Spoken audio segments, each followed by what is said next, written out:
இழப்பு என்றால் என்ன என்பதை புரிந்து கொள்வதற்கு முன்பே தந்தையை இழந்த ஒவ்வொரு குழந்தைக்கும் அர்ப்பணிப்பு. Dedicated to every child who lost their father before they understood what loss meant. எனக்கு 5 வயதாக இருந்தபோது உலகம் சிறியதாகவும் எளிமையாகவும் இருந்தது. என் நாட்கள் பொம்மைகள், பந்துகள் மற்றும் சிரிப்பால் நிறைந்திருந்தன. சோகம் என்றால் என்னவென்று எனக்கு ஒருபோதும் தெரியாது. When I was 5, the world was small and simple. My days were filled with toys, balls, and laughter. I never knew what sadness really meant. நான் வெளியே விளையாடிக் கொண்டிருந்தேன். வீட்டில் என்ன நடக்கிறது என்று எனக்கு தெரியாது. எனக்கு புரியாதது ஒன்று நடக்கிறது. என்னை தோள்களில் தூக்கிக் கொண்டு பொம்மைகளும் இனிப்புகளும் வாங்கி தந்த என் தந்தை வீட்டில் அப்படியே படுத்து கொண்டிருந்தார். I was playing outside. I did not know that at home something was happening, something I could not understand. My father, who used to lift me on his shoulders and buy me toys and sweets, was laying still inside the house. நான் சிரித்து கொண்டிருந்தேன். உன்னால் முடிந்தால் என்னை பிடி என்று நான் வெறுங்காலுடன் ஓடினேன். I was laughing. Catch me if you can. I ran barefoot. அன்று என் வீட்டிற்கு உறவினர்கள், அண்டை வீட்டார்கள், அந்நியர்கள் என பலர் வந்தார்கள். அவர்கள் கண்ணீருடன் வந்தார்கள். ஆனால் நான் வெளியே இருந்தேன். சிரித்துக்கொண்டு ஓடிக்கொண்டு இருந்தேன். இன்னும் உடைக்கப்படாத ஒரு உலகில் வாழ்ந்து கொண்டு இருந்தேன். People came to my house that day. Relatives, neighbors, strangers. They came with tears. But I was outside, laughing, running, living in a world that had not yet broken. ஒரு பக்கத்து வீட்டுக்காரர் நின்று என்னை சோகமாக பார்த்தார். பாவம் பிள்ளை, அவனுக்கு தெரியாது. A neighbor stops and looks at me sadly. Poor child, he doesn't even know. Vijay, வீட்டுக்கு வா கண்ணா, உன்னை அம்மா கூப்பிடுறாங்க. சரி மாமா, அப்பா வீட்டுக்கு வந்தாரா? விஜய், கம் ஹோம் கண்ணா, your mother is calling you. Okay uncle, did dad come home? அப்பா வீட்டுக்கு வந்தாரான்னு கேட்டேன். அவர் பதில் சொல்லவில்லை. நான் மீண்டும் ஓடிவிடுவேன் என்று என் கையை இறுக்கமாக பிடிச்சிட்டார். I asked if dad come home. He did not answer.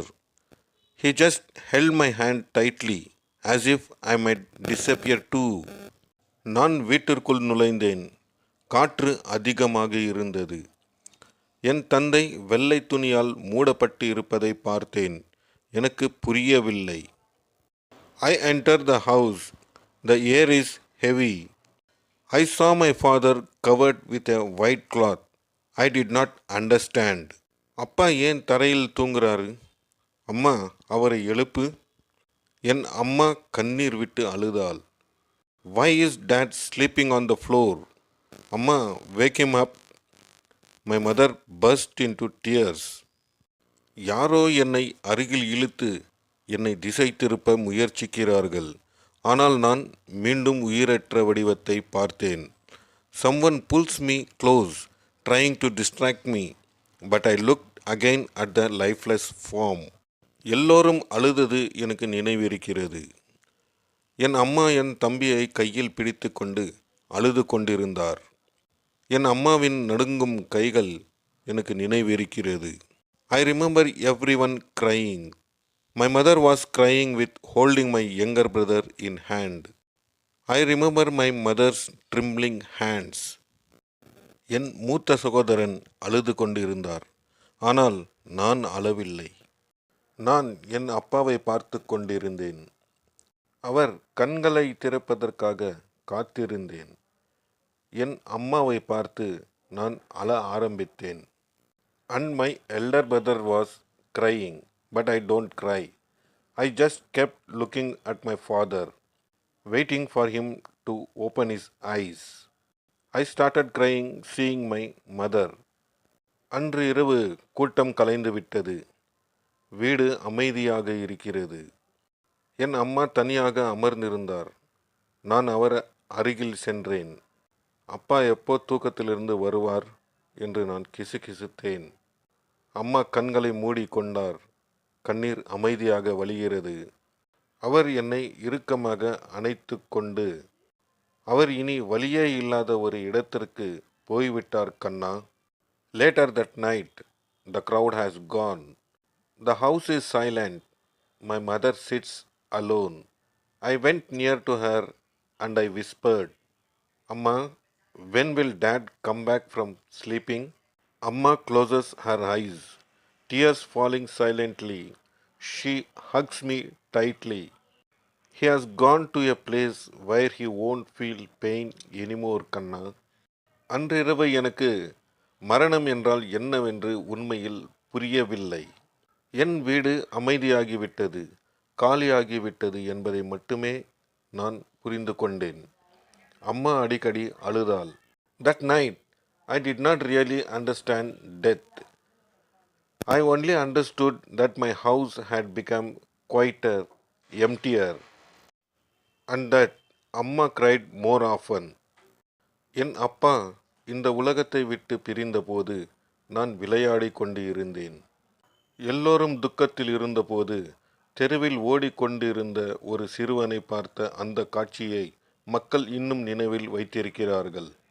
என் தந்தை என்னை விட்டு பிரியவில்லை. அவர் எங்களுடன் வாழ்ந்து கொண்டு இருக்கிறார். I was playing when my father left this world. People still remember that sight, a boy running in the street while everyone else mourned. My father did not leave me. He is still living with us. Real life story to be continued.